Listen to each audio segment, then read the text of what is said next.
राधे राधे। ओम नमो भगवते वासुदेवाय।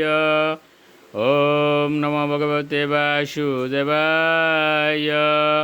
ओम नमो भगवते वासुदेवाय। শ্রীমদ্ ভাগবত চতুর্থ স্কন্দ পোষণম অষ্টম অধ্যায় ধ্রুব মহারাজের গৃহত্যাগ ও বনগমন। শ্লোক ৭১। তত্রাভিষিক্ত প্রয়তস্তামুপুষ্য বিভাবরীম সমাহিত পরিয়চর দৃশাদেশেন পুরুষম। অনুবাদ: এদিকে ধ্রুব মহারাজ মধুবনে পৌঁছে যমুনা নদীতে স্নান করেছিলেন এবং গভীর মনোযোগ সহকারে সেই রাত্রি উপবাস করেছিলেন। তারপর দেবশ্রী নারদের উপদেশ অনুসারে তিনি পরমেশ্বর ভগবানের আরাধনায় মগ্ন হয়েছিলেন।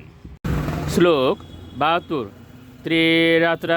ত্রিরাত্রাস্তে কপিতু বদরাসন আত্মবৃত্তনুসারেণ মাসম নিনে অর্চয়ন হরিম। অনুবাদ: প্রথম মাসে ধ্রুব মহারাজ কেবল তার দেহ ধারণের জন্য প্রতি ৩ দিন অন্তর কেবল কপিতু এবং বদরী ফল ভক্ষণ করেন। এইভাবে তিনি পরমেশ্বর ভগবানের আরাধনায় উন্নতি সাধন করতে থাকেন।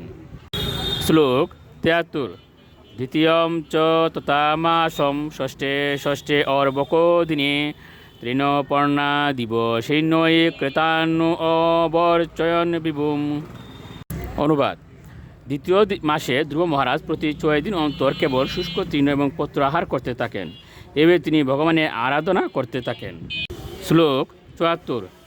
তৃতীয়ম চানয়ন মাসম নবমে অহনি অববক্ষ উত্তম শ্লোকম উপাধাবৎ সমাধিনা।